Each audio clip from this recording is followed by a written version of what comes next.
উত্তর পশ্চিম বঙ্গোপসাগরে সৃষ্ট গভীর নিম্নচাপ ও সক্রিয় মৌসুমী বায়ুর প্রভাবে দেশের উত্তর বঙ্গোপসাগরে মৌসুমী বায়ু প্রবল অবস্থায় রয়েছে। এর প্রভাবে দেশের বিভিন্ন অঞ্চলে অস্থায়ী দমকা হাওয়া সহ হালকা থেকে মাঝারি ধরনের বৃষ্টি বা বজ্রবৃষ্টি অব্যাহত থাকতে পারে। একই সঙ্গে দেশের কোথাও কোথাও মাঝারি ধরনের ভারী থেকে ভারী বর্ষণেরও পূর্বাভাস দিয়েছে আবহাওয়া অধিদপ্তর। মঙ্গলবার ২৮ জুলাই সন্ধ্যা ৬টা থেকে পরবর্তী ১২০ ঘন্টা বা ৫ দিনের আবহাওয়ার পূর্বাভাসে এই তথ্য জানানো হয়েছে।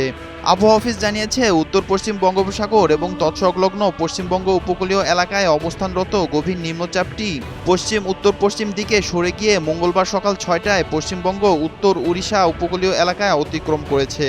এটি আরও পশ্চিম উত্তর পশ্চিম দিকে সরে গিয়ে বর্তমানে উত্তর ওড়িশা এবং তৎসংলগ্ন বিহার গাঙ্গেয় পশ্চিমবঙ্গ উপকূলীয় এলাকায় অবস্থান করছে। গভীর নিম্নচাপটি পশ্চিম উত্তর পশ্চিম দিকে অগ্রসর এবং ক্রমান্বয়ে দুর্বল হয়ে যেতে পারে।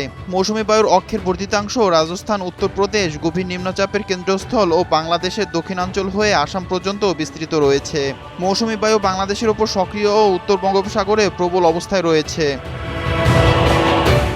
এর ফলে মঙ্গলবার ২৮ জুলাই সন্ধ্যা ৬টা থেকে বুধবার ২৯ জুলাই সন্ধ্যা ৬টার মধ্যে খুলনা, বরিশাল, চট্টগ্রাম ও সিলেট বিভাগের অনেক জায়গায় এবং ঢাকা, ময়মনসিংহ, রাজশাহী ও রংপুর বিভাগের কিছু কিছু জায়গায় অস্থায়ীভাবে দমকা হাওয়াসহ হালকা থেকে মাঝারি ধরনের বৃষ্টি বা বজ্রসহ বৃষ্টি হতে পারে।